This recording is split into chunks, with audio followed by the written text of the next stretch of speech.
All right, we're technically live. I could wait to just check to make sure, but I won't do that.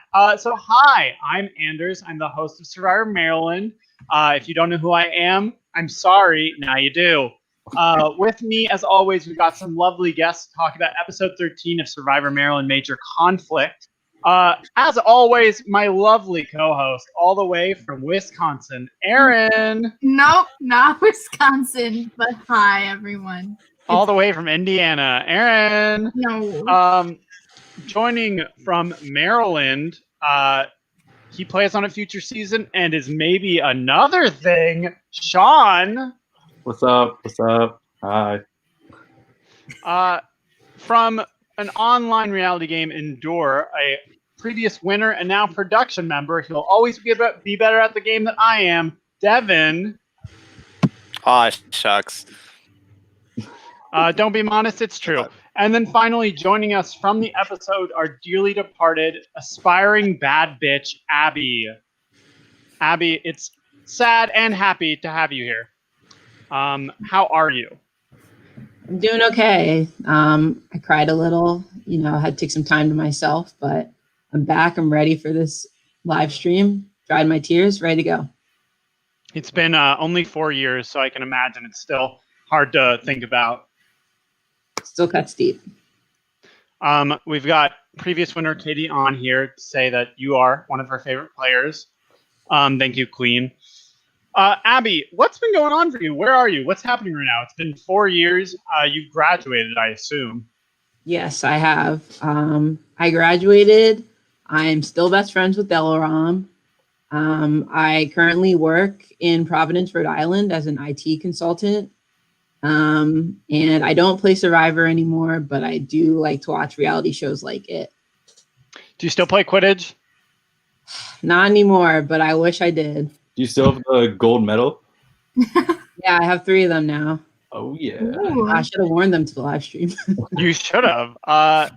Abby, what's the farthest you ever went in the Quidditch? I don't know, what do you call it? Tournament? Nationals? The league? Yeah, we had nationals. Senior year, we made it all the way to the Elite Eight, and we lost in overtime. So close. Harry would be ashamed. So Abby, I'm also eating. I don't know if you can tell. So Abby, we watched you go home this week. Looking back, what would you say were like your main mistakes of the game? I'd say my biggest mistake was not doing a good job to establish other relationships besides the ones I already knew coming into this game. Like, obviously, I knew Delaram and Mike and Liam a bit, so I kind of relied on them, and I just assumed that because everyone in my tribe liked me and I made them laugh, that for some reason that would keep me around. I think part of me, in the beginning, you have a lot of people, so it's kind of hard to remember that it's still a game, that you're looking out for number one, especially when it's so team oriented. So I think I didn't do enough to set myself up for success post-merge, as you see in this episode. So you say that you made your tribe members laugh. Let's be honest here. Do you think that Tim voted you out because you threatened his label as comedian? I mean, I definitely think he was probably a little threatened by that. I was shocked when I learned that was his label. I loved him, but I don't know. I've never heard him tell a joke, but love you, Tim. You know what? Me either. It was what he wanted. Bang, bang. Abby, so you start this game with Delaram. You and Delaram were very out in the open about it, despite no one ever coming to your room to investigate, because you guys never had strategy talks with anyone to notice that. So I guess my question is, going into this game with Delaram, being on different tribes, how did that affect everything? What was your feeling towards her?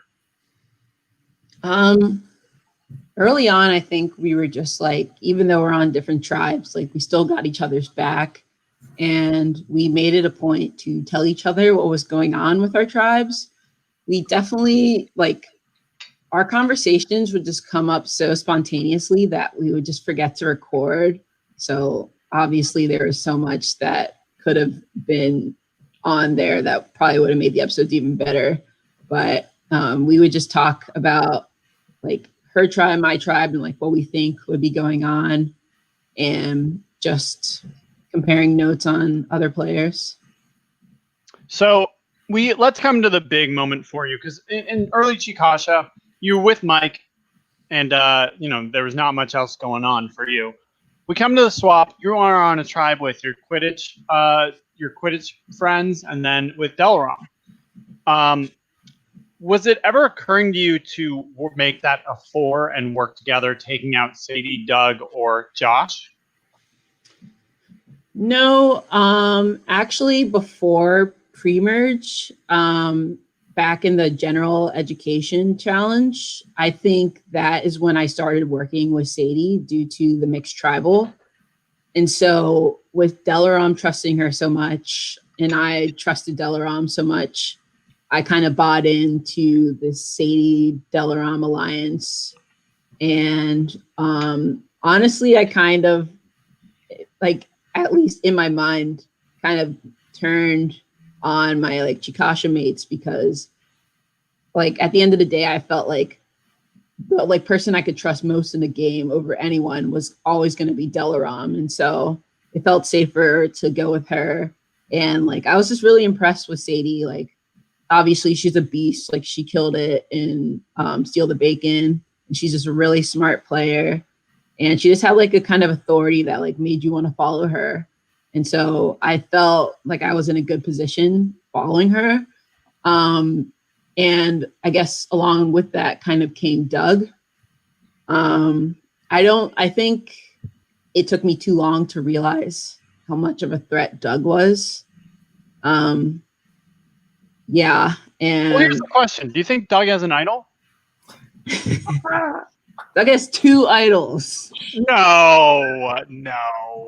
I mean, I was voted most trustworthy. And like, I think if I had spent more time building relationships, like I'm not really good at lying / I don't know. I don't want to like have to make a whole web of lies that I have to hold up on my own. Like, I feel like I'm going to get caught. Like, I'd rather just be as straight up as I can with people.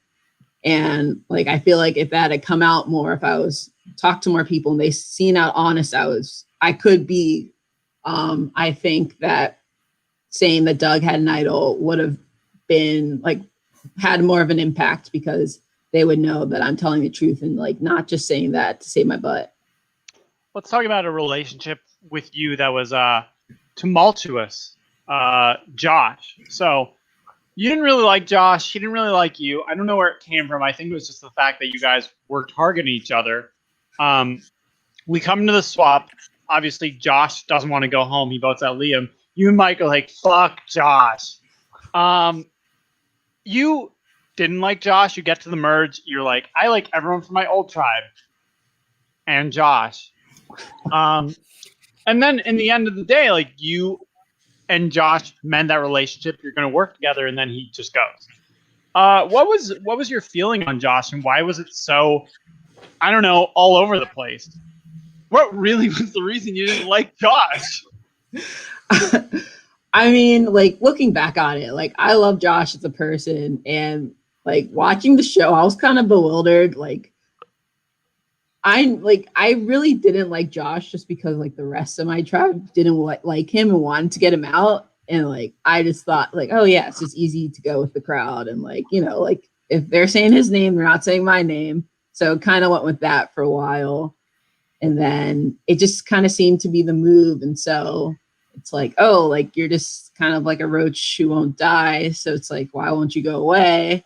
So like kind of got frustrated over that, because I felt like it would make it easier. But honestly, I had no problem with Josh, and Josh probably should have been someone I was working with, like someone I should have worked with more. Like he's really nice. He seems really trustworthy. Like I really had no reason to not like him. I think I just kind of bought into the mob mentality. I was a really weak-minded 19-year-old 4 years ago. I've grown a lot since then. Abby, you didn't just buy in. You You took the whole row. You were the full house. You were like, Josh, he's got to go. Me and Josh can never. But let's talk about a really positive relationship you had. Let's talk a little bit about Mike. Now, going into the season, I had heard that you and Mike didn't actually like each other. So when it all of a sudden was like, oh, Abby and Mike, they're staying together. And you were loyal with Mike until the end. You knew he was going home and you still didn't vote for him, right? Yeah. So tell me what sort of caused you to be so trusting of Mike? So like, I'm going to follow you no matter what, even if it's the bad or the minority decision. Well, I didn't like Mike pre-Survivor just because like I met him when I was a freshman and he had like a group of friends and they were really intimidating. And so like as a little freshman on like a sports team, you're like just trying to hide in the corner. But I think once Mike was kind of separated from his boys and like got to talk to him more on like a meaningful level, like we had a lot of things in common and he just seemed like someone really trustworthy. I think I'm a person who kind of like trusts people a lot. I've definitely tried to work on that. Like ever since Survivor, I've kind of seen my life as one big Survivor game. And I like always feel like I'm playing people off each other and like never know who to like trust or whatever. Like it's definitely affected how I think about things. But I mean, I just felt like, I don't know. I feel like a part of me didn't want to vote him out just because of everything that we had done together and just we had worked together. And like, I mean, I didn't really like Liam. So like, even if I'd rather work with Mike on a losing side than probably work with Liam. The lesson from Survivor is not, I need to learn to trust people less and question their motives. But you know, if it works for you, it works for you. You're a business major. That's life, baby.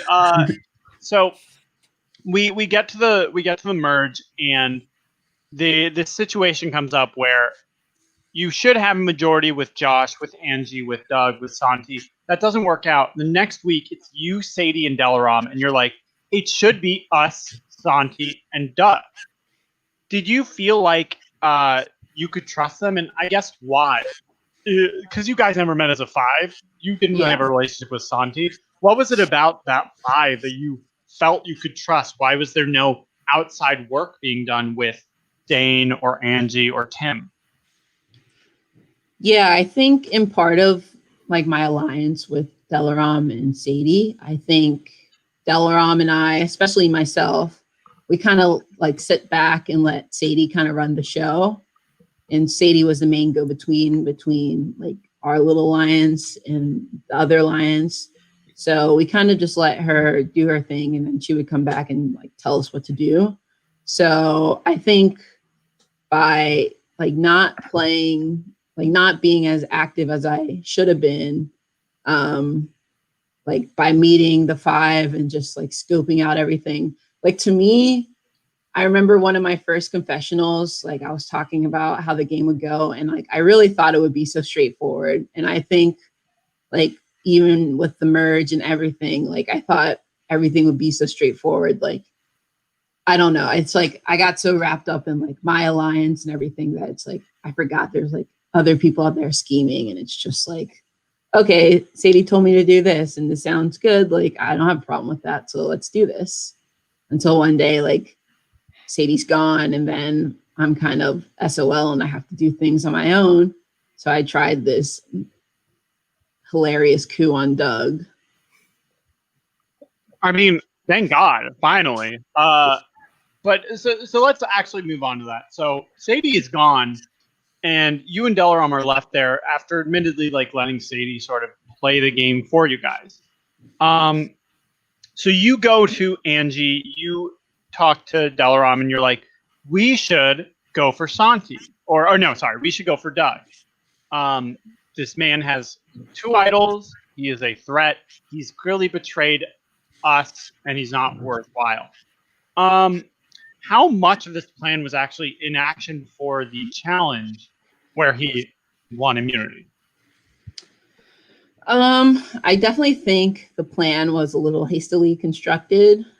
It definitely didn't really start to, I think we definitely talked about it before Sadie left, but definitely after Sadie left, I was kind of in panic mode. So I kind of just had to come up with something, and Doug just like seemed like someone I could go after. So I definitely tried to like sow the seeds with like Angie and Delaram, but it was also kind of hard because like Dane said, like we hadn't really talked. So it's kind of hard to get someone on your side who you spent 69 days not talking to.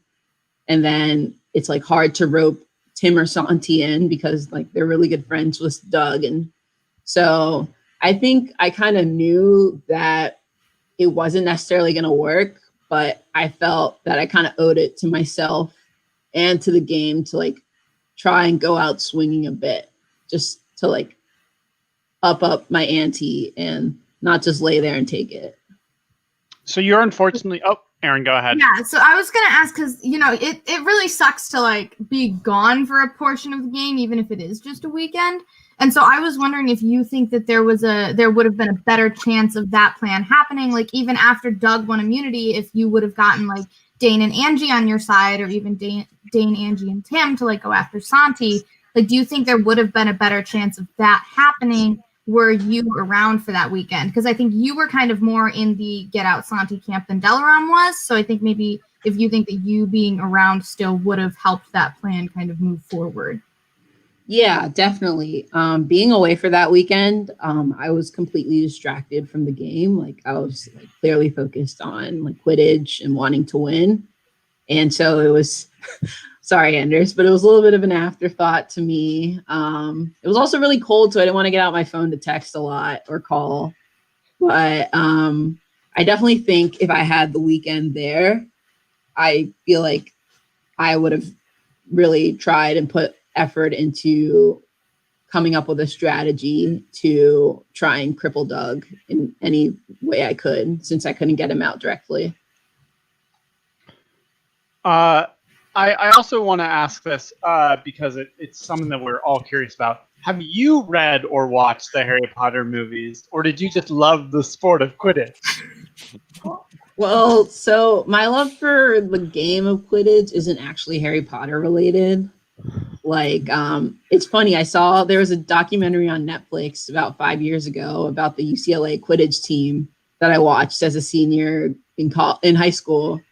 And they just seemed like great friends. And I was like, well, I'm going to go to college and I'm not going to have any friends. And like, this seems like a good way to make some friends. So I like DM'd the Maryland Twitter account, like super weirdly, like such a nerd. And then I found out Mike ran it, which was like even more like cringe.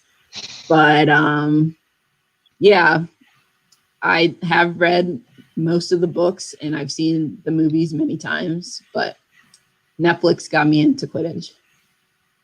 It's so funny to me. It's so funny. I'm actually wearing a Quidditch sweatshirt right now. Of course you are. It's just funny. It's just funny to me. Okay, so obviously you weren't there for the weekend. You had to rely on Delaram. What did Delaram sort of tell you about how things were shifting? Did Delaram keep you updated? Like, okay, we're now in a roommates alliance. We're going for Dane again. LOL.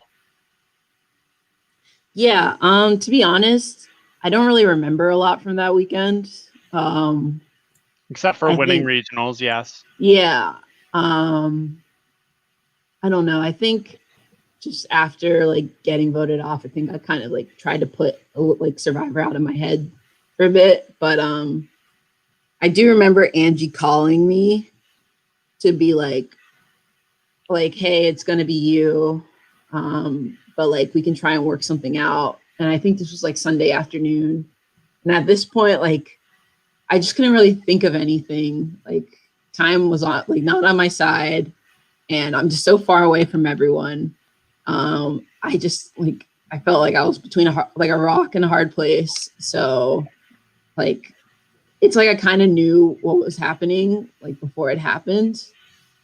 And it was kind of just like this may sound defeatist, but it was kind of like waiting for the inevitable, like just the reality of the situation. Like I don't know. I just didn't feel like I could do anything in that time. It is unfortunate, obviously, circumstances outside of our control. And then tribal was happening as you were driving back. But that was more of a, turns out it's actually going to be later than we thought. But you made it. It's fine. So I guess recalling the whole situation, watching it happen, obviously an edited version, is there anything that we as viewers missed about your game that wasn't shown on the show? And we'll answer that question first. Well, I really wish that I recorded more, just because I feel too. I think part of my game could have been I feel like I have a lot of opinions on people. So I feel like just even documenting those opinions, just even for the audience's enjoyment, would have been cool, just to kind of give me an edge with the audience, even though it wouldn't matter, but just for entertainment's sake. As for my game itself, I don't know. I think definitely there were times Delaram and I didn't film because we just would get too caught up in it or just come up spontaneously. I remember there was a great time with Sadie, Delaram, and I, and it just happened randomly, and we didn't get it on camera, and it was a genuine reaction. We thought Sadie's oh, I have a secret about Doug. And then we thought she was going to tell us something different. And then she's like, oh, he has an idol. And then our reaction was so outrageous that we were oh, that would have been so good for the camera. But it's oh, what are we going to do? Refilm it and act it out? So Yes. Definitely having more awareness of you need to film all the time. I should have just made one of the freshmen on the floor, just be posted outside of our room, like this, you good, like this. I'll tell you when to stop. Yeah.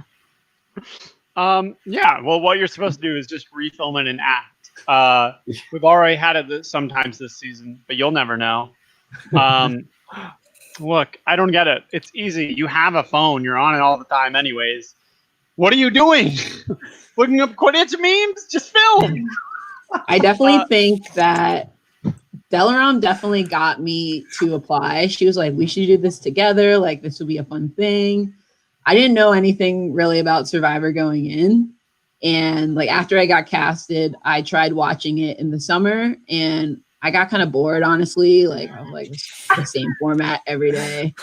But I liked watching the challenge, and I was it's the challenge, but they're more sober, so I can handle this. But Girl, not the challenge. I mean, it's definitely looking back, there's definitely more scheming than the challenge. But I don't think I'm I wasn't mature enough, and I don't think I had a handle on how to manage my academics and play Survivor at the same time. So I definitely think I probably played a little too early for peak Abby peak Abby success. But I'm glad I did it this season because all the people I met were great. And I think it was still a good learning experience. I'm definitely bummed I didn't get to do All Stars because I was abroad. But even after just doing it the first time, I knew immediately all the things I did wrong, and I just wanted to correct them. But it's you don't really get a second chance. But it's good to know for the future if I'm ever on something. I mean, you kind of have to let it take your life over for a little bit, the way Doug did, apparently. Oh yeah, it took over. I mean, you can always walk away from an experience and dilute the experiences into something you can actually You're not going to be manipulating people in your real life, but you are going to recognize the power of taking initiative and being active and making relationships, whatever garbage people really care about. I don't know. I don't have a real job. I'm kidding. Haha. So Abby, if you could go back and do it all over again, what would you change? What would Abby 2.0 look like? Well, Abby 2.0 would have been a lot sassier and confessional. She would have been the bad bitch to your aspiring bad bitch. Yes, she would have been a fully fledged bad bitch. Would have filmed more, definitely. I would have reached out individually with each of my Chikasha members and try and establish like an individual line with each of them. Like Ivy. Like, yeah. I think also like just Evan, like I was in an honors program with Evan, so I'd known Evan since like basically like the first day of college, and I was kind of over him at this point. Like he was kind of just like a meme, like to all of our friends. Sorry, Evan, if you're watching. I know you're not, but so like part of me like just knowing like he was late and like I wasn't surprised, but it was annoying enough that I was like, oh, like this is easy, like we should go Evan. But yeah, I definitely regret not getting to know Ivy better. Like watching the episode where she got voted off, like I felt bad watching it because like I don't think Ivy was given a fair shake, honestly, and I kind of just like went along with the group. Definitely having more of an independent mind, I think, would have been the biggest thing I would have done different. Thinking for myself and trying to be more proactive, taking a step back, and I should have like evaluated relationships on the game more. Like there were 2 sets of roommates, and like Doug and Santi also had Tim, who also had relationships within the game. Like that could have been something that could have been taken care of early on. That wouldn't have been such a problem later. At literally any point, it could have been dealt with. But we'll just wait. Yeah, I was texting Morgan the other day and she's like, yeah, Anders kind of set us up to fail with like the roommate thing. And like part of me was like, no, I don't like think so, because I think we weren't necessarily smart enough to realize like that the point of the roommate thing was to try and take us down. What an interesting perspective to take the blame off yourself by saying that it's actually my fault you guys didn't go for them. Because I quite remember well asking this question every tribal. Do you think the roommates have any sort of relationship? To which you would answer, no. Me and Delaram have voted differently. Can't you remember the Morgan tribal? I feel like maybe Delaram and I feel like we weren't necessarily a threat. Not the way Doug and Santi were. I mean, obviously both of us had major flaws in our game, but I'm sure like if we had worked something out, I believe that we could have probably used our perceived like dumbassery to our advantage as underdogs, because Abby, I feel like, yeah. How does it make you feel to know that if Liam had to do it all over again and he weren't to target Josh, he would target the most powerful roommate pair in the game, you and Delaram? I mean, I think honestly, like I do think we are stronger than Santi and Doug, just because I feel like we're more of a monolith than the two of them. Like I feel like they're more likely to turn on each other than we are on each other. Like I feel like the only time we would like absolutely turn on each other, like vote for one another, would probably be like top 4 if we had to at any point. Like I don't see either of us like could have voted each other out. Like we just loved each other too much for that. But I definitely think that is what makes us like a scarier pair, I guess. But like, yeah, I think like watching the episode today, I think Doug, like looking back, if he was smart, he like, I mean, yeah, I blabbed about the idol and everything, whatever, but no one believed me, so he could have just been like, Abby's a liar, whatever, but like could have kept me and Delaram around, because if he had dragged us to the final 3, he would have won this game so easily. Like we probably wouldn't have gotten, Delaram would probably get more votes than me. I probably would have gotten like 0 votes, and then Delaram might get 1 or 2, and then Doug would just sweep the competition because he's obviously way better than us. But I think Doug might have played it wrong. But yeah, Well, there's a lot looking back. Yeah. Well, thank you so much for coming on, Abby. Sean, Devon, do either of you have any questions for our bad bitch? Yeah, now that we're on the topic of roommates, how was that night? The night you got voted out, going home and with Delron, what was the vibe around the dorm room? Yeah, I think we were just like shit talking the rest of the tribe for like the rest of the night, especially like Dane and Doug, like, and I think we were just like, oh my god, everyone's so blind. Like Doug literally has 2 idols and he's just gonna walk through this game. And it's like, I was like, I mean, I'm a champion. I'm just gonna go to bed a champion. Let me take a warm shower. Hell yeah. These people, they want to be blind. Like, you know, you don't have to believe me, but like, I don't know. Just don't. I don't know. I feel like maybe vacillated to Doug too much. Let him think that, oh no, like we can possibly believe Abby. Like, we know you don't have 2 idols. Like, make him sweat a bit more. But yeah, I think that's my spiel. Yes, Devon. And as the so I'm the self-appointed president of the Doug fan club. So I was just curious, as someone in the game, like in the trenches of the game with Doug, you're talking about how he was a threat and played so well. Just like as someone in the game, in the trenches of the game, what was it like just to like be in the presence of Doug? Because it seemed like he just had everyone so misted and everyone wanted to work with him so much. Like, what was it like just being in his presence? Well, during those months, especially towards the end, I really disliked Doug, especially after the whole like idol thing. I was like, oh, like, dude, like calm down. But like, I think I was just annoyed at how well he was playing the game. I think part of me was like a little jealous because it's like, okay, you're stupid and like, this could have been you if you had done better in the beginning. Like, to hear someone with power and you have no power, now you kind of have to depend on him. So it's just annoying that like my whole existence in the game kind of came down to him, and he was just like flip-flopping the whole time. So that was like really annoying. But he and I worked it out. Imagine a game where Abby is the Doug of the season.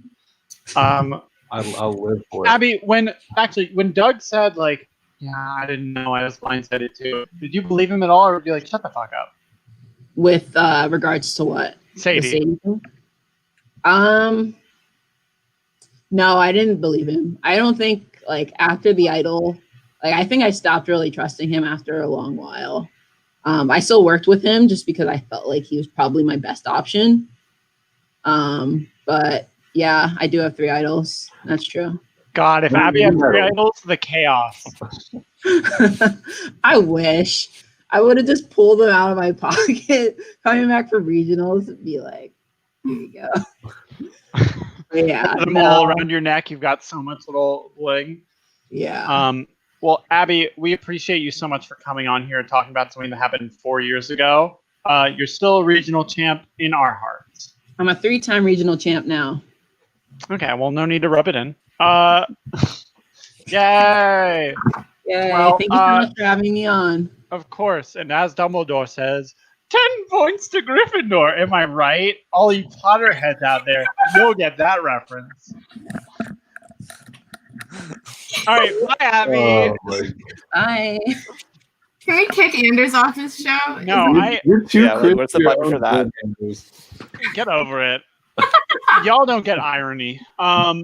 Anyways, wow. Let's talk about this episode. What are our major opinions coming off of it? So like from the live show last week, I agree with Bree. I mean, it just baffles me. Like there were so many good plans thrown around, like possibly going on Dane or even the fake Santi plan, or even Abby trying to push for Doug, and like it feels like you're at the point of the game where you got to start making moves, and they're just like, no, fuck it, let's just vote out Abby. It's easy. Like I'm tired of easy.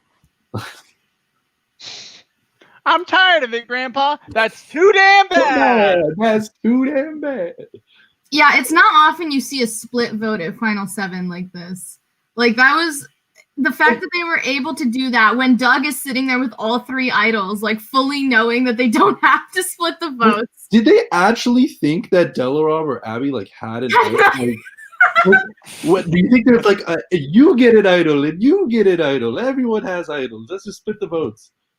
I have no idea. I think, but what's interesting to me is like what stuck out to me was Doug's voting confessional, where he was like, "I wasn't gonna go this way, but I found out some things tonight." So I am hoping next episode we discover what it was that Doug found out, because I don't know what could have gotten him so angry at Abby after she was gone all weekend. But I don't know. Yeah, I think Doug has been obviously such a standout this season, and obviously I am the self-appointed president of his fan club. I don't love the direction he's taken, at least in like this like mid-merge portion of the game. I feel like he's had so much power. I feel like he's had 3 idols, but I guess it's like for him, it's like, does he try to suppress his threat level and like make concessions to other people and give himself a chance to like sneak by in the end game and possibly get to the end without, winning final immunity as like the biggest threat? Or does he just own the fact that he's the biggest threat and use his 3 idols to get the boots that are the best for his game? I prefer he does the latter. I think at this point, the die has been cast, the genie's out of the bottle, and it's too late to kind of like stuff it back in. I think he's the prominent threat. So I feel like he's dropped the ball a bit by not getting the boots that are the best for his game. Because in this episode towards the end, Dane says like, Abby going is good because I eventually do want to go for Doug. And if we take out weaker players, it's less likely Doug wins immunities later on. So that's why it's like, I think specifically Dane, that group of Dane, Tim, and Angie, the group in that 5 that's not Doug and Santi, I think they really benefit from this vote, from this Abby vote. It makes Doug and Santi more dependent on them. So if it's a good move for them, it's kind of by definition bad for Doug and Santi, but more so Doug. And that's why it's like, if you have 3 idols, if you have immunity, like I just don't think that it's wise to be making the concessions that he is. And so he could still win. He's still in a great spot, but if he doesn't win, I think that it's like this round, and especially the round before where he lets Sadie go, who he has this great connection with, just like lets her die, even though he has 3 idols. I feel like if he doesn't win, it's going to be this round and the previous round that he can really look back at and regret. I almost feel like he has like too much power for his own good, because now he's in final 6. You can only use idols for the next 2 rounds, and he has 3 idols. So it's like, great, you have 3 idols, like that's a lot of power. But if you have 3 idols and don't do anything with it, then how is that going to look when you get to final tribal council? Like, power is only good in what you can do with it. So like these 3 idols, like they can just be like trophy cases, and he won't. I honestly don't know like what he would use it for. Maybe to save Santi if he really wanted to, or I mean, obviously he could use it to save him 1 week, but then he has an extra one that, even with his connections with kind of Tim just latching on to him, like it kind of seems like he has numbers already. So it's like he's almost running, like has too much power for his own good that it's almost going to like fizzle out on him before he can even have a chance to really use all the stuff he has.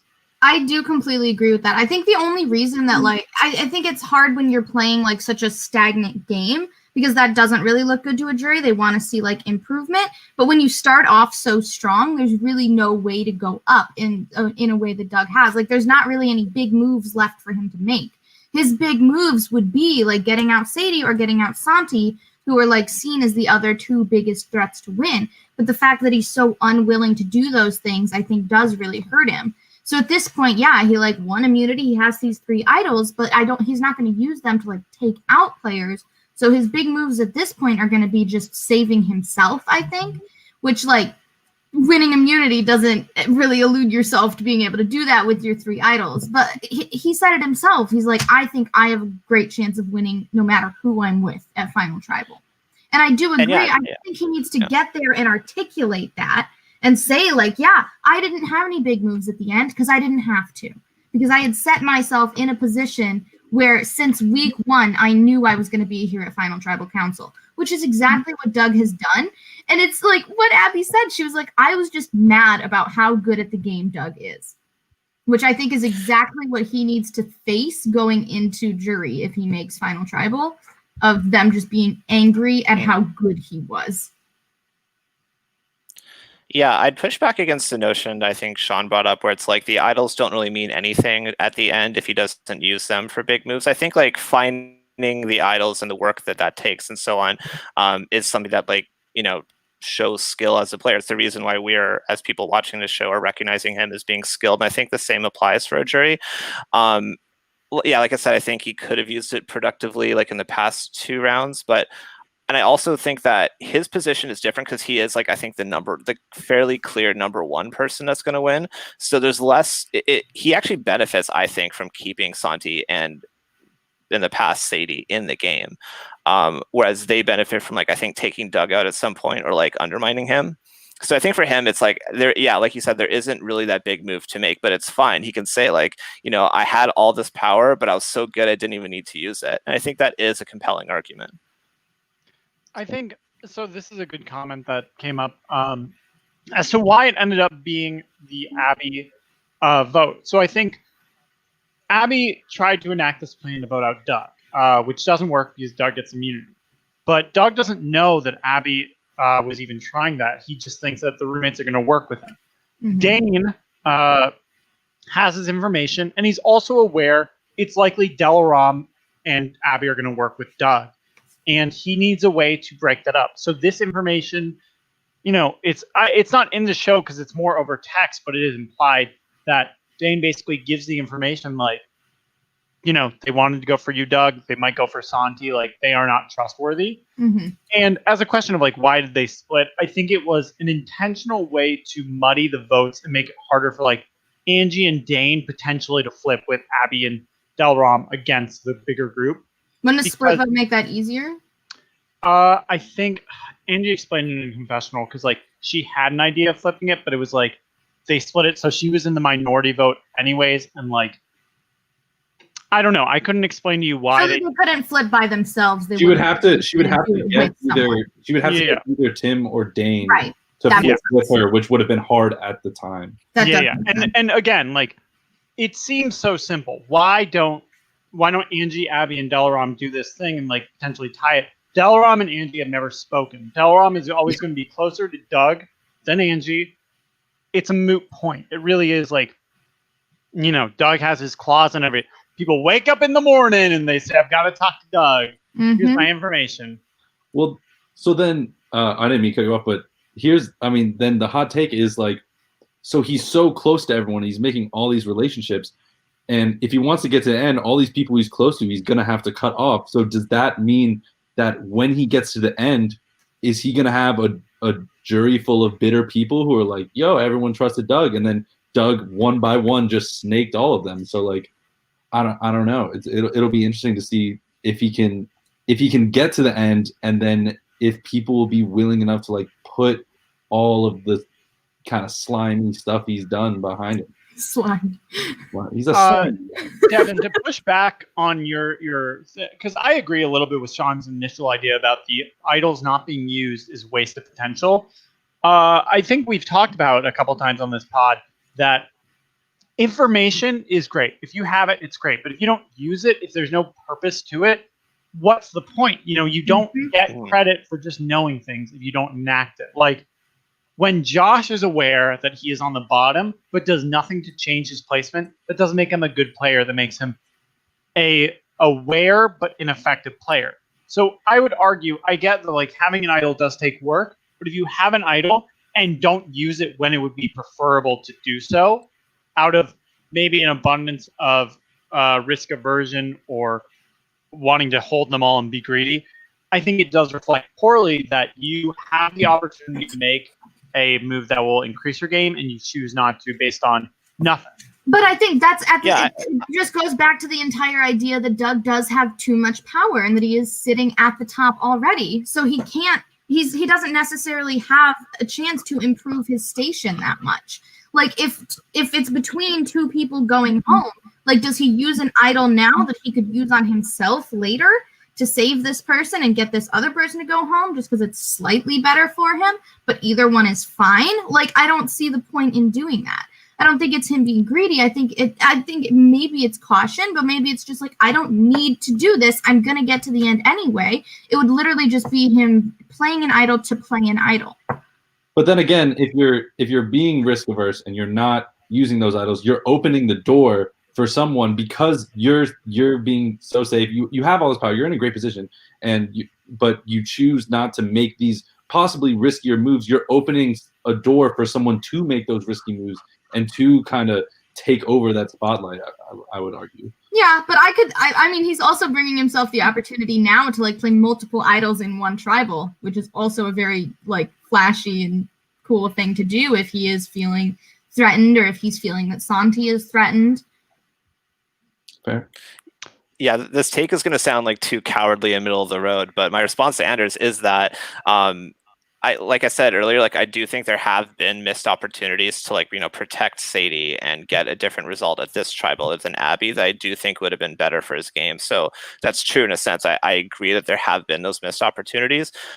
But like even with those mistakes now, like on his resume as like negatives, I still think that his game is like head and shoulders above Santi, and like anyone else. So I also agree with Erin that it's like it would be like complete robbery if like that criticism of his game costs him the game at the end if he gets to final tribal. I honestly think the only way Doug loses is if it's a bitter jury. I think that's the only way that he loses because I don't think you can look at. And it could be. And I think Sean has a good point that it could. I agree. I think it could be. Or like maybe he flops at final tribal because he's like he gets nervous and he does the he like Doug thing. Like if he doesn't own his game, but like I don't see that happening. Well, here's the question: Do we feel like he would take Santi to final tribal, or do you feel like he might try and cut him off earlier? I think if he couldn't cut Sadie, like why do we think he's going to be able to cut Santi? And that could be the big flaw that could lose him the game. And maybe best case scenario for Doug maybe is then that Santi wins Final Four immunity, so he doesn't say that he has the chance. Like he says he wouldn't have had the chance to cut him. Yeah, and I just don't think I don't think he needs to. I think like part of him owning his game and being one of the people at the front is that he can afford to take Santi to the end, and it just comes across, I think, as like self-assured in what he's done. I think we've seen that in the past in other Survivor games, and it can work. I think also the upside for Doug at a final tribal is that like even if people are bitter about him, like cutting off those personal relationships, if he brings people to the end with him, I'm not sure if it's a final 2 or 3. I think it's a 3. Yeah, 3, baby. Yeah, and so but they don't know that. Oh, interesting. Whoa. If he brings people to the end that could have taken Doug out, yeah, people are going to be bitter at Doug, but they're also going to look at the other 2 people and be like, you just followed him. Like, why didn't you ever take that shot? Kind of like Boston Rob and Redemption Island. Everyone was people were really bitter at Rob at that final tribal, but it's like, Natalie, Phillip, why didn't you do anything to take him out? And that kind of like overruled everything else. Yeah, but let's be fair here. I don't think that if you're comparing like Santi and Doug, I don't think Santi is the Phillip to Doug's Rob. No. We can make whatever arguments we want about Phillip and Natalie's game in that season. I don't think they played well, and I don't think they had stories that competed against Rob's. But we're not talking about that. Doug isn't in the finals yet. I think that these are good arguments, but again, we have no idea what's going to happen. And I think to assume that Doug is getting to the end is forgetting that he actually doesn't have an immediate path there. Like he does if he plays the idols and gets the Final Four immunity, then he's guaranteed. But nothing's guaranteed in this game. So let's focus on the players that are still here and thinking about also their odds. Abby's gone. Delaram was betrayed the first time. She said, "I'm coming back to Doug. We're going to work together, me, Santi, Abby." Betrayed again. This episode, she talked with Dane. She refers to that relationship as like completely fake. She talks to Tim in what I would argue is probably one of the worst talks I've ever seen. Wait, really? I loved it. I was in my room. I was watching them talk, and I'm sitting there like, this is the worst gameplay I've ever seen. No, it was so honest. I understand why you're saying that because it was so honest. But they were both just like, Tim was like, yeah, like Delaram was like, hey, here's an idea that like I think we should do, and Tim's just like, yeah, no, I don't want to do that. Like I love those kinds of honest conversations where even if you're not going to work together, shut the fuck up. I'm Erin. I love honesty. Shut up. No, and especially in such stark contrast to that conversation she just had with Dane, which was so stilted. It was just so clearly the fake. It was the fakest conversation ever, where both of them knew that they were lying to each other, and they were just like, it just was awkward to watch. Like, it was like watching like Scott's Tots. Like, it just felt like that. And then cut to this like conversation between her and Doug, or her and Tim, where they're just actually like saying what they feel. And I was like, yeah, I think that's great. It was bold as hell. Tim literally looks at Delarom and was like, yeah, I could totally beat you in the end. and then I guess Delarom at that point, like, considering what's happened this whole game, probably was just like, yeah, you're right. Like, I mean, but to be fair, Tim also said he thinks he could beat Doug. Look, Tim said this. He said, I'm going to fuck you over this week, and then we're going to work together next week. Yeah. Which is fair, honestly. Like, on paper, like, Tim, if it I'm not sure, like, what their status is as a group, but, like, if Tim, Dane, and Angie, like, did coalesce as, like, a 3 within that 5 of them and Doug and Santi, like, that group runs the game, because Delarom like wants to take a shot presumably at Doug or Santi, so they are in a great spot, and like I said, they benefited a lot more from this Abby boot than Doug did. So I agree, but Tim is not going to stray from Doug. Like, I think that was made clear in this episode, where he was like, I'm away from Doug for a little while, and I'm like, yeah, I could turn on him, but then I talked to Doug, and I'm like, no, never mind. Like, he's like this guy, and I get it. Like, and it was so sweet, and it was like so human how he was like, this guy loves the game so much. Like, I couldn't do that to him. But it was also such a testament to Doug's game when Tim said, he didn't say, I want to sit with Doug at the end, or like, I want to bring Doug to the end. He said, I want Doug to bring me to the end. That's what Tim said. Like, Tim literally said, I want Doug to bring me to the end. He knows that Doug is in full control. He fully recognizes that and realizes that, and is fine with it, as has been the theme for the whole game, of people recognizing their position and being fine with it. And somehow Tim thinks he can out-argue Doug. This is not related to anything, but I do love this comment, and I will be using it multiple times now. That's just a bullshit take. And that's my feeling about actually, I think this is a good argument, or a good way for Tim to talk. A good conversation. Yeah, because in my mind, it's like, I get it, you're being honest with someone, but it's also like very patronizing and demeaning when it's like, I'm actually going to completely use you. All of your allies mean nothing to me, and I'm going to beat you. It's like, to me, the problem with that relationship is that while it's honest, it's very clear Tim does not value Delarom for any aspect beyond the fact that she is a vote. Not her intuition, her recognition of things in the game, not her allies, not her relationships, not any of her abilities, simply that she is a vote. And it's like, yeah, he's being honest about it, and that's not a comforting thing. Like, I wouldn't be. Someone just told me point blank they don't give a shit about anything I'm saying except I'm a vote. Like, okay, why would I work with you? This is very... Yeah. Oh, sorry, I didn't mean to cut you off. No, go ahead. Interrupt me. Like, Survivor's a game about like keeping your options open, and like just flat out saying to Delarom, like, yeah, no, like, you just vote, I'm gonna beat you. Like, that's one less number. So he's really holding on to the fact, like, by cutting off Delarom, he's really literally like a baby koala, like hugging on to Doug's leg, just hoping that Doug that's exactly what he meant. To the end.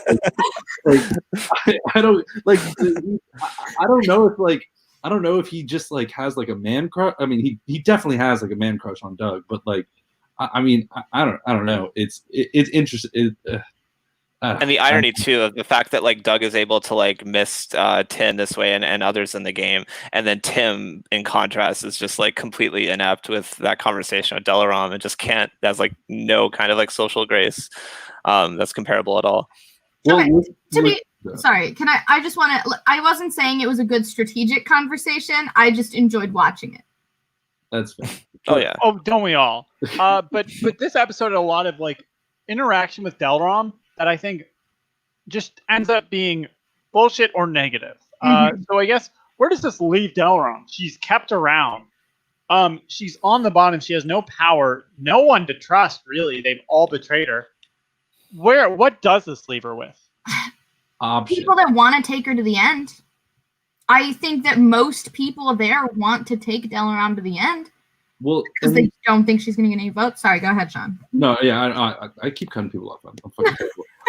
So, like, you see it in Survivor a lot too. Like, when these minority alliances, like when there's one big alliance running the game, they go down, they cut off the minority alliance, and then when there's that one person left from the minority alliance, that's when you see the majority start to turn on each other. Because when it's multiple people, it's a threat. But when it's just one person can't do anything.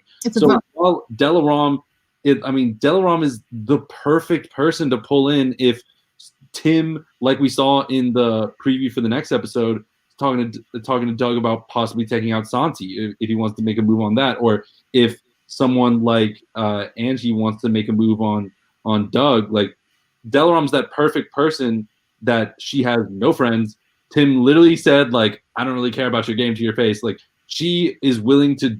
She pretty much has no options and would be willing, if you just threw her a bone, she'd bite and she'd go with you. So I feel like even though she's been playing frankly, a shitty game so far, people are going to see that and use that. And now this is the point of the game where you want that person to take further, because then you're going to beat them at the end. They're going to hopefully do what you say if they don't have other better options coming to you, and it's like a perfect storm. Yeah. Mm-hmm. And the funny thing is that I do think that she has one of the worst odds to win out of everyone. But people like Delaram and in positions in the game like Delaram is in right now have won, because she kind of has the narrative like, oh, I was on the bottom, but then I came alive in the end game and I helped get Doug out and Santi and all that. I think then it would kind of coalesce. Yeah, she's got the Chris Underwood side to her. She's coming in at final 6. And all she knows to do is play a flawless 3 rounds to win. Also, I loved Delaram in that challenge, and Anders, your commentary with Delaram was oh, that was great. I agree. I would, My favorite joke from that challenge was Angie doing the walk of shame, and she goes, I don't do it often. And then Abby runs by, and then I go, Abby doing the run of shame. That challenge is it's a challenge. My favorite joke from that challenge was Angie going, am I in last? And you were like, oh yes, definitely. Oh my god. Doug was sweeping and she got 5. Can't take that away from her. Yeah. But I think Delaram, everyone's gonna want to bring Delaram to the end. And I think that Devon, maybe she does have a narrative, but I just seeing Delaram at tribal councils prior, I just don't think that she can articulate it very well. Erin really said, I don't know if she's honest enough to win. Stop. So let's talk about Angie. So Angie, this episode's I do want to go for Doug. I really do. I really want this to happen. Fuck. Okay, he has immunity. Well, he has 2 idols, but nothing we can do about it now. What's going on with Angie? Where is she? What's going on? Where's she going to be? Angie has great intuition and no agency. That's what she has. I think she has all the right takes. She has all the right ideas. She just has no ability to do anything with it, which really sucks for her. And it sucks for any kind of argument she would make at Final Tribal. But at this point, oh my God, yeah, I saw that was in Potbelly, actually. I love Potbelly. So do I. But no, I did. I don't know. I think if she were, I would love to see an Angie win, and I think she does have a great underdog story. But I think just the fact that her big move would be to take out Doug, maybe Santi, but I don't want to see that happen because I just want them to be in love. But at this point, her only chance to take out Doug is going to be Final 4. I guess for her, she has to realize, she obviously realized, Doug and Santi are close, and then I guess her only option right now, No, they're not close. No, what? They're not close. And Doug doesn't have 2 idols. What? You're right, he doesn't.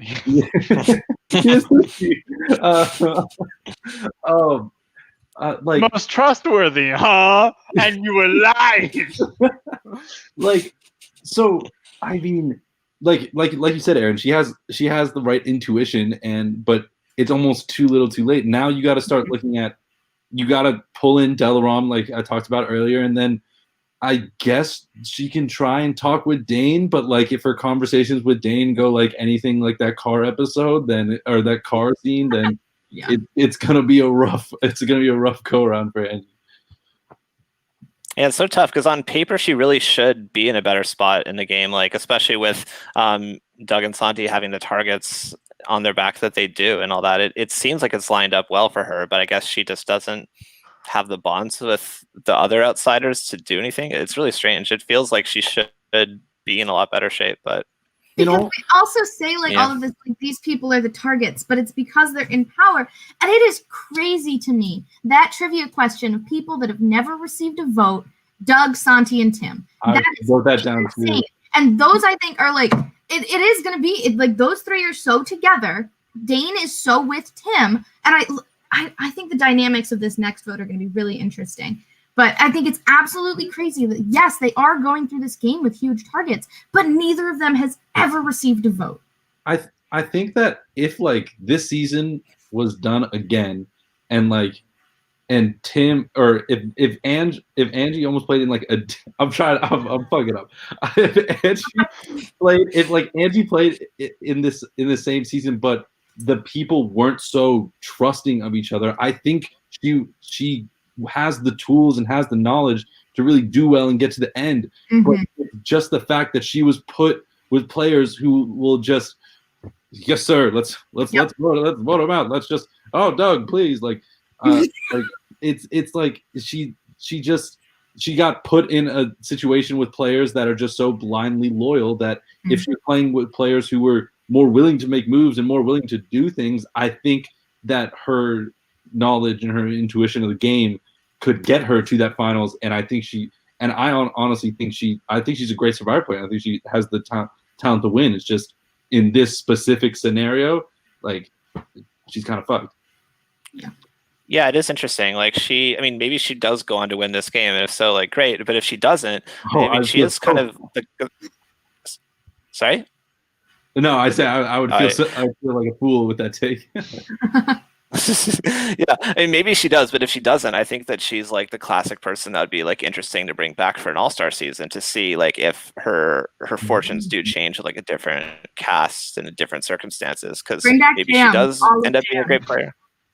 Yeah, or maybe she is just I think that's an interesting take, Sean. Hold on one second. Where is it? No, I mean, like, look, I think everyone who's come on this has been like, if I could go back, I think I would recognize Doug's incredible miss that's going on. It's like, yeah, the main issue is like, Doug really has everyone being like, yes, I love him. We've got to work with him. We can't go for him. It's like, which is so weird because Angie is not that. There's never been a moment where Angie is like, I trust Doug. It's like, I need to work with him. I'm aware of the power, but I want him out. Which is so weird for her to still be here because she is, I think, the only person in this game who has shown complete contempt for Doug the entire time. Yeah. Yeah. I mean, I guess, like, and she's shown contempt for Doug, but then you're right, like, she still votes.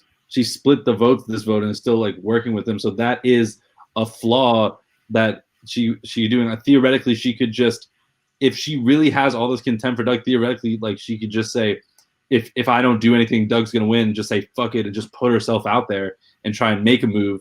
And I guess that would be the case. But it seems almost like I mean, you can correct me if I'm wrong, Anders, but it feels like almost like the community of this season, everyone was just too worried about being friends almost, rather than like actually trying to play a cutthroat game. I mean, I don't know. Correct me if I'm wrong, but I wouldn't say that. I think that the bonds became very real in this game, and I think the issue comes down to the fact that you have very good social players, and I think that ultimately, like, people, some of them got too lured in, like Abby and Delaram, to the Sadie situation where they weren't able to act in their own autonomy. Like, Sadie was too close to Doug to make a move.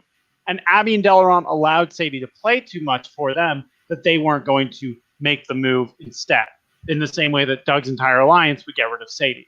So it's not so much that people didn't want to make moves, it's that they were a little bit blind to the reality of what the situation was, and they just felt a little bit more comfortable doing what seemed to be the better move to do. I mean, you do have players who are aware of their own agency. You have people like Dane and Angie who are speaking for what they think is the best move, but they're not going for Doug, which obviously we all want. Trust me. I was there in real time, and my God, every day I'm like, why is he still here? But, you can't tell people how to play the game, and I think that it really is just dependent on the circumstances, even if it's stupid and they should have. Yeah, I mean, and coming as, like you said, I am a future player, and Erin, and I'm sure Erin and Devon, and I'm sure Anders has played games like this too, but I'm not a college survivor, but like I've never played a game with college survivors that were good. You're right. Never as good as me. I agree. Continue. So, when you play these in the college survivor game, I guess I can say it's hard to, because you get so close to these people. Like Santi said, I just want to be Santi's friend. Like the way he talked about Doug, I'm a real friend. I would never do that. And you get these really big personal connections with them because you're seeing them all the time, and this is your friend group in college. So then that can kind of hinder the gameplay from a fan's perspective who doesn't have any connection to these people, and it's just why the fuck aren't you running out Doug? And then, but Tim maybe wants to go get beers with Doug on Friday, and if he votes out Doug, then he can't get beers with Doug on Friday. So well, they're all under 21, so they're not getting. No, beers. They were all under 21. Oh, okay. They would never. Just hugging in bed. I will say, I will say I did write down Santi and Doug bedtime cuddles in my notes. Goodness. Oh yeah, that. I mean, it's an interesting point, right? The whole different social dynamic in these college survivors, where it's especially if you're early, if you're a freshman or whatever, where it's you have an opportunity to really entrench friendships that are going to last you all of college and beyond, at the expense of a little bit of win equity in your survivor game. I feel that's, in terms of the overall life context, probably does make sense. And I think we saw that in the earlier generations in the earlier seasons of Survivor Maryland with people like LeCompte and so on. I feel that was, looking back on it, probably a dynamic there. Oh yeah, I mean, season 2 has a pretty good explanation of their dynamics. LeCompte and Steve, tight as hell, never betrayed each other. They definitely should have. I mean, one of them should have. Siona and Ryan, tight. Christy and Phil. It's these relationships exist, and I think this season we're unfortunately seeing these relationships not be taken into account and targeted. Because again, none of this is hidden. None of this is unknown. It really just comes down to stupid. I don't think you can fault the people within the relationship for not turning on each other, but you can absolutely fault people outside of the relationship for not taking it out. Coming to those whims and allowing it to happen. Exactly. Yeah. So when they're I don't want to target Sadie because Doug might be sad, it's Dane's opinion of who cares. It's a game. It's you need a Dane to do it because a Tim will be but my friend's feelings. Yeah. It's she's not dying. Jesus. I will say, as the one round where it probably is the most justified to not take that shot and play it safe probably was this round, just because now knowing that Doug has 2 idols and he has the immunity necklace, and after this round, you still on paper are in a position with the numbers advantage over them. If there's any round to kind of play it safe and all that, as unappealing as it seems, it probably was this round. Boo! Where is this comment? You need to save that comment in all future streams. Okay, well let's move on from Angie and then also that argument in general. But I do agree that Angie could play a better game if the people around her are playing well, which I don't think is a negative on her. I think it's just a remark on the others. Yeah. Let's go to Tim. Who this episode was I want Doug to take me to the end. And Delaram, I'm going to screw you over, but you should work with me. Yeah, I didn't have high stock in Tim necessarily coming into this episode, but coming out of it, I had even less. Like, his stock went down so much for me. Like, the fact that he thinks he can get more votes than Doug, the fact that he, like, is fine with his... It's all just bad. It's just all bad. I mean, my only take on just Tim his gameplay. Go ahead. No, go on. No, you go on. Oh, fuck. I was just gonna say, yeah, like his gameplay is just like. Okay. Just really quick. I was gonna say, just his gameplay and like the edit and all that. I feel like we see like kind of joke edits and like clown edits for people like early on, but I feel like we haven't really seen anything like this in like late game. I can't think of the last one, Survivor Maryland. Really, like it's just he's the person that's like really preventing, I think, like fun moves from happening in general. If I were to pin it on one person, I feel like it's him. But it's also fun. It's also kind of funny. So who knows?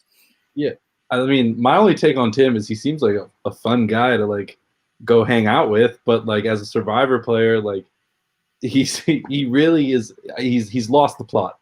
He's lost the plot. I had this thought: if Doug were not in the game, what would we be seeing from Tim?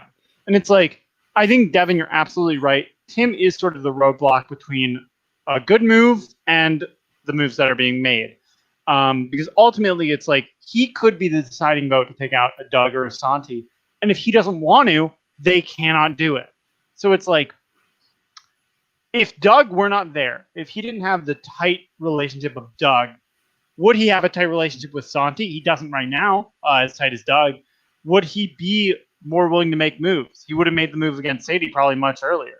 So I guess it really is the question, like, is Tim a good player without Doug, or is Doug keeping him in the game?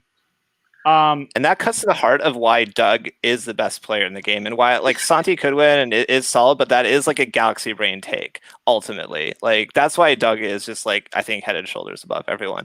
But that's the official statement of the Doug fan club on that matter. Please of course it is.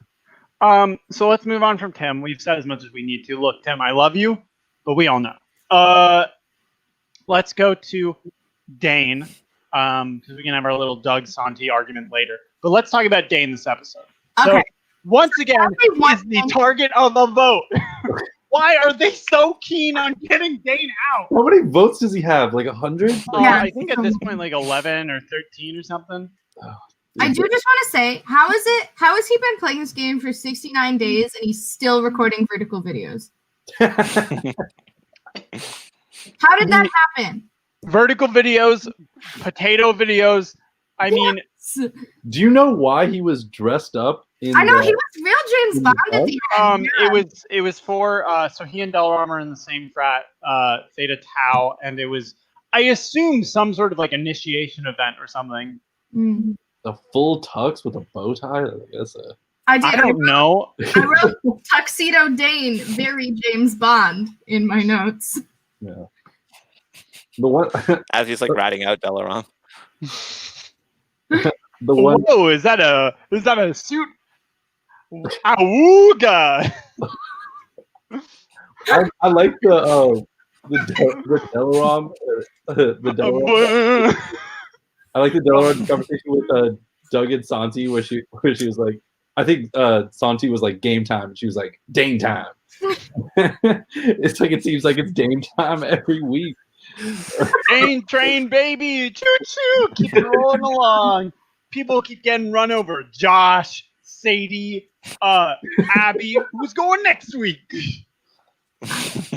Well, I mean, so at this point, I feel like if anyone is gonna, like, I mean, it's hard because we're down to such little numbers, but if anyone is going to kind of challenge Doug in the kind of Doug and Santi duo he's had, I feel like Dane's the main perpetrator in that, but I don't know how exactly he would do it. Don't stop. That one was underrated. Yeah, Dane Bond. Dane Bond. Oh my god. Yeah, I think I do. Dane's takes have been getting better and better. I think that he's evolving well throughout the game, but again, he's I think he does have like one primary relationship that's holding him back, and that's his relationship with Tim.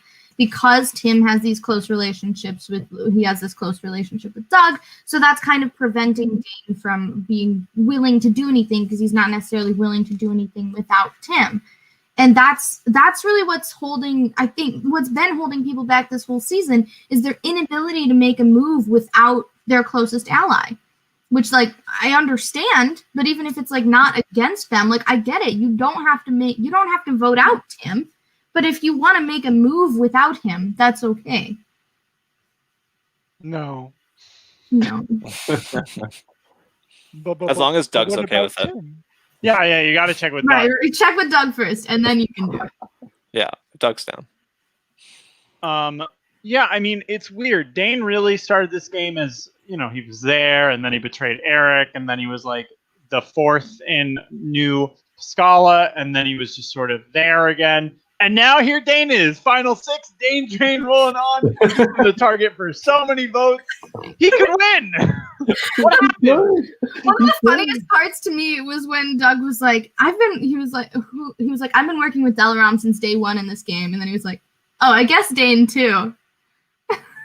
He forgotten about Dane for a second. His power.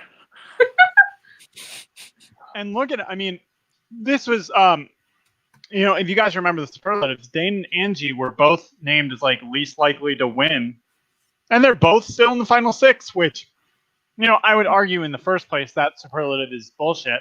And I think that they're both here in the final six. They're both in alliance with Tim, which arguably garbage, but they both have a serious chance to get to the end and potentially win.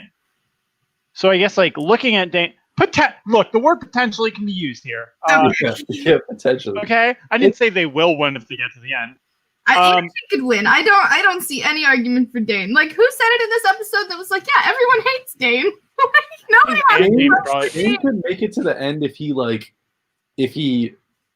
they got them to vote out Angie next week, and then pulled in like Delaram and Tim to vote out Santi, and then they voted out Doug at Final Four, and then he's sitting next to the end with Tim and Delaram. And I feel like in that scenario, I would vote for Dane, but I'm not on the jury. Especially if he pulls out some of the late immunity wins too, it kind of makes it like seem more like his moves and like his like he like came alive for the end game. Yeah, and he could say at Final Tribal like the Dane train started rolling at end game and never stopped. I wanna highlight this comment, not from this live stream, but actually from a Discord server. Someone went, "How Dane wins this game?" You're gonna hate this, Devon. Dane, Doug, and Delaram get to the end.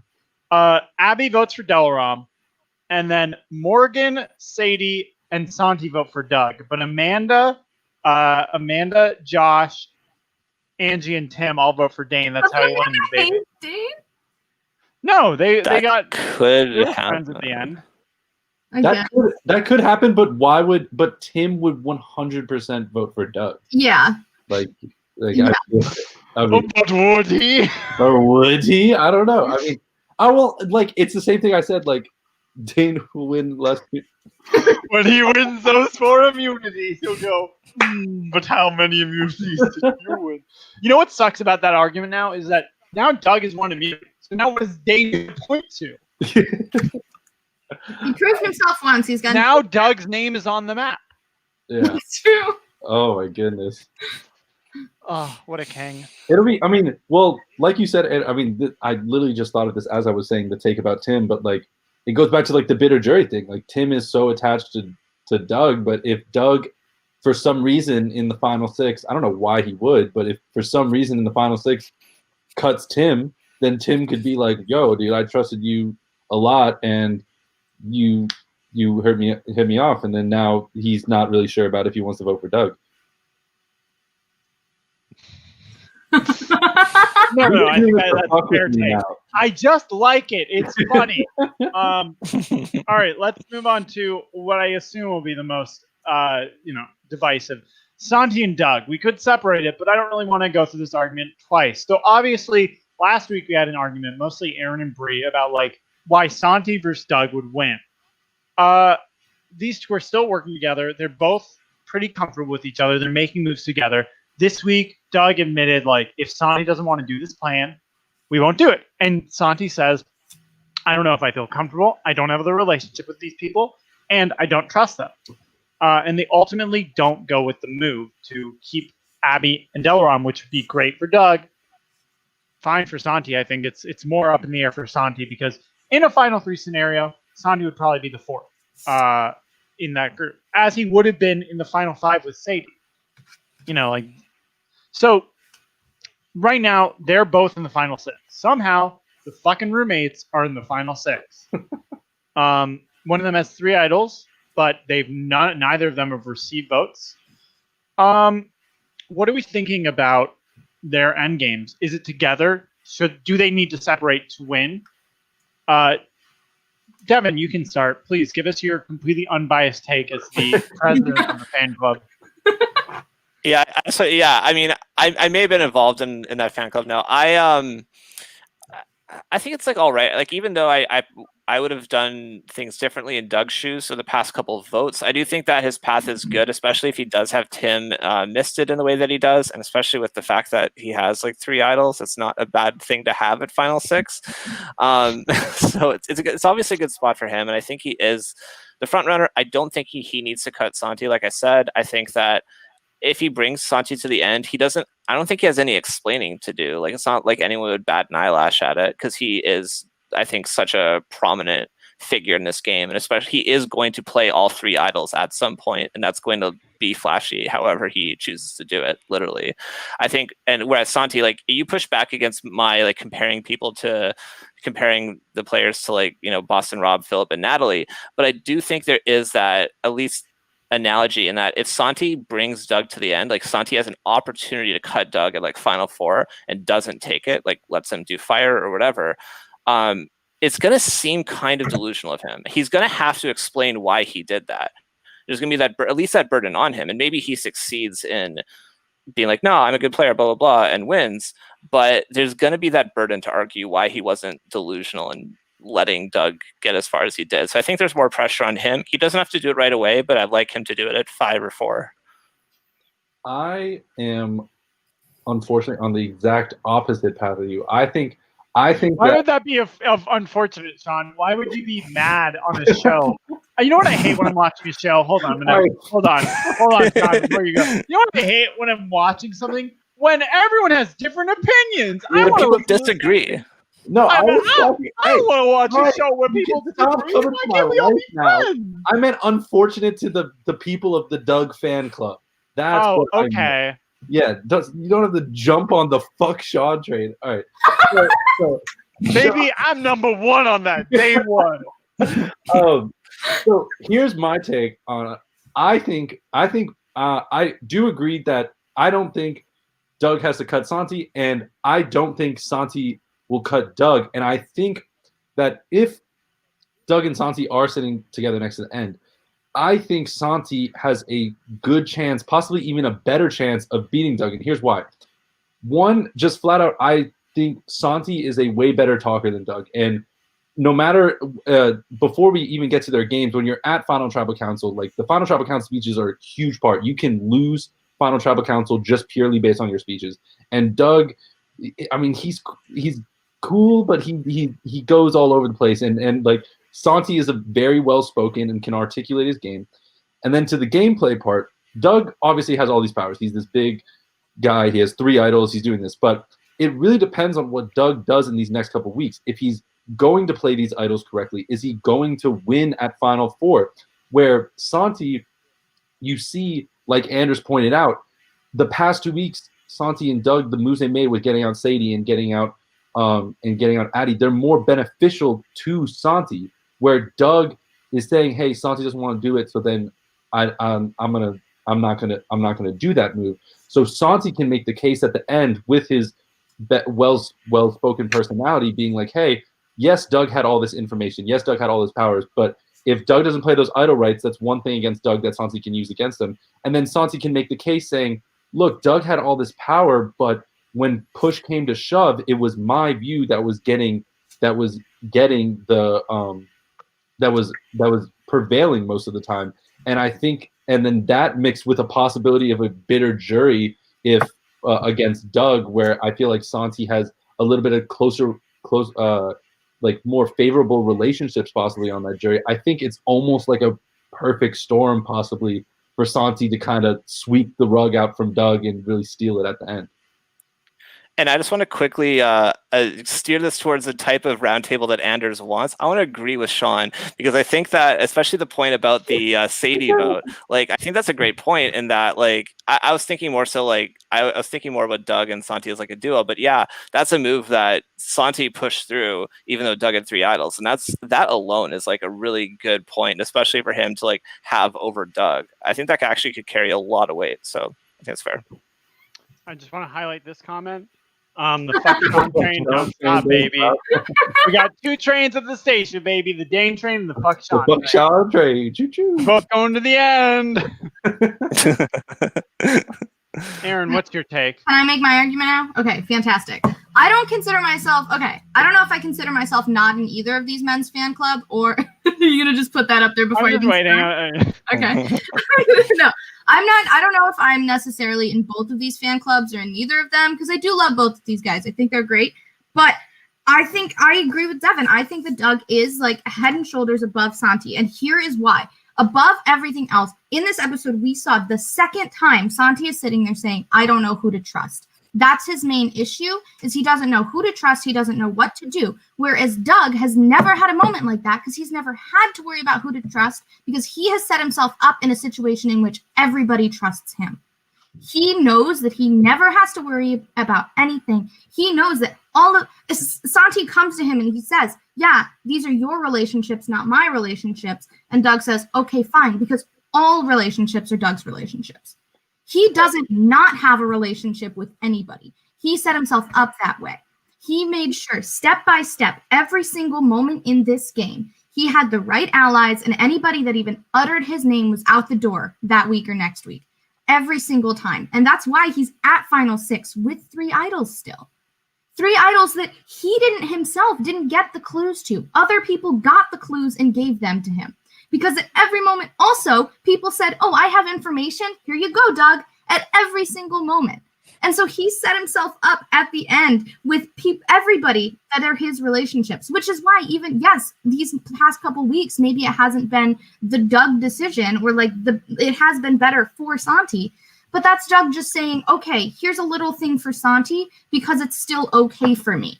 At any point, this wasn't Doug saying, okay, Santi gets to make the decision. It's, okay, Santi is leading this decision and it's fine for me, so I'm going to let it happen. Doug has still been in full control throughout these past couple weeks because he has these idols. If he wanted to change it, he could. He just decided not to because it was still fine for him because he does have all of these connections and all of these relationships. And if Doug says exactly what I just said at Final Tribal, I don't think he can lose. But editor's note here, Erin, you bring up Santi saying he doesn't know who to trust. I believe it was this episode when Doug also said, I am the most indecisive person, and this game is very difficult. He said in real life, but I think in this game he's been rather decisive. And I think, and also the answer to that question that Santi always has of who do I trust, the answer he always lands on is Doug, which is the same answer that everybody else always lands on. Yeah, but on the flip side of that, I mean, and I'll make it short because I'm going to repeat.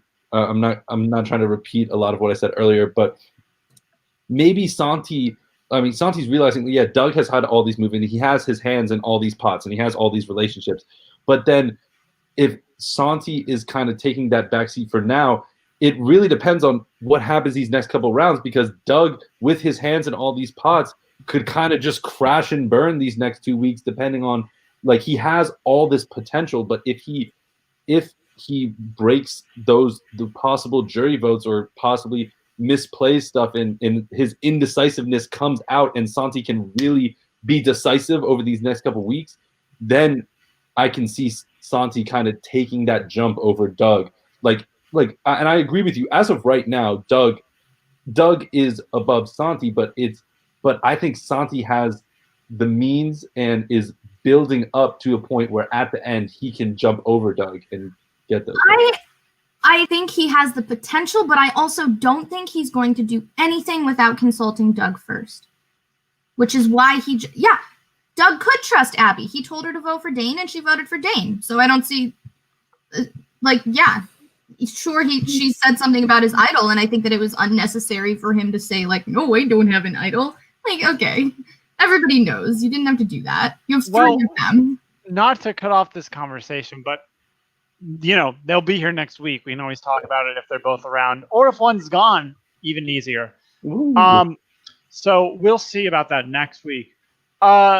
Let's go to winner picks. Erin, I know Sadie's out, so who did you pick again as your other winner pick, Doug? Yeah. You feel good about that? Obviously, you're my speech. I think Devon. I assume Doug is your winner pick.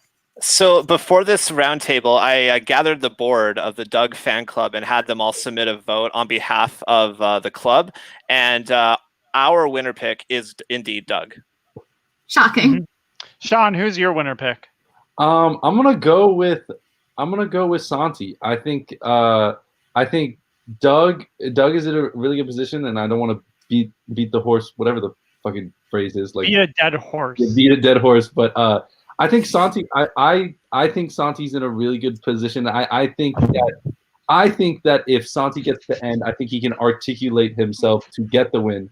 Sleeper pick in like the 2% chance it happens would be Angie, but I don't think there's any scenario where she... Classic sexism, only the men can win, huh, Sean? Well, what a take. Well, my winner pick is the audience, because don't we always win every week with this great show? All right, well, obviously you guys know where I'll be next week. Episode 14 coming out next Monday at 7 p.m. This train won't stop unless it's the finale, which will be 2 weeks from now, hopefully, unless something happens, but I hope. Oh, who's going to win? Sean, is there anything that you want to advertise or talk about? Yeah, well, so I had a thought. That was a terrible way to start. Okay, I got it. So I'm. Oh, good take, Jacob. It's so true. I guess the one thing I would like to plug is if there's any people at the University of Maryland who would want to take a part in this game, definitely hit me up. I'm president of the club now, and I would be totally hyped to see some new faces. And if anyone at the University of Maryland, or if respective colleges, Michigan, Erin over at Michigan, or even Boston, Ohio State, like any college, but Maryland, if you want to hit me up, you can find me on social media. I'm sure it's not. Sean, give a handle. Sean Mahoney 24 is my handle on Twitter and Instagram. My Facebook is Sean Mahoney, and then my email is also seanmahoney24@gmail.com. So if anyone's interested in playing, being on crew, or editing, if anyone's really interested in editing, definitely hit me up, and I'm sure Anders would love the help too. So. Anders, are you interested in editing? No, I'm very happy doing it. I love editing. It's my favorite thing when I get to look at it and go, this is garbage. I love listening to 8 hours of Doug talking about his game. It's so much fun. Oh, I'm so jealous. Oh, that'd be so great. Aren't we all? Erin, do you have anything you'd like to plug? I mean, if you're at Michigan and you want to play, I guess you can hit me up. I'm not president of the club, but I can pass you along. Or if you're an employer looking for a new employee. Yeah. Or if you're if they're yo, give me a job. Devon, is there anything you'd like to plug? I wish I got to play College Survivor. Maybe when I'm like 40 or 50, I'll be one of those guys that gets like a PhD or later degree, like later on in life, and I'll be like the weird older guy playing College Survivor with like a bunch of kids. That'd be fun. No, I have nothing to plug except for the Doug fan club. You can send us a request to join at P.O. Box 244, College Park, Maryland. We'll send you like a personality test. We have weekly Zoom calls. We play games together. It's a really fun community. Yeah, it's a good time. How many current members of the Doug fan club are there, Devon? The official Doug fan club. Same amount as his idols, 3. we're growing to that number. That's our projected number in like March 2021. We hope to get to that. Right now we're at 1, but hopefully it's gonna keep growing exponentially. I want to get the word out. I want to spread the message. That's why I'm here today. All right. Well, thank you everyone for watching. We really appreciate it. This has been a long episode, but don't worry, it'll get longer. We will see you next week. I want to thank Erin, Sean, and Devon for joining me, and of course, Abby. This has been so much fun. I'm super excited to see what will happen, and I can't wait for Delaram and Dane to win this game as the true relationship pair that no one saw coming. Remember, they are in a frat together. Can you not tell? All right. Have a good day.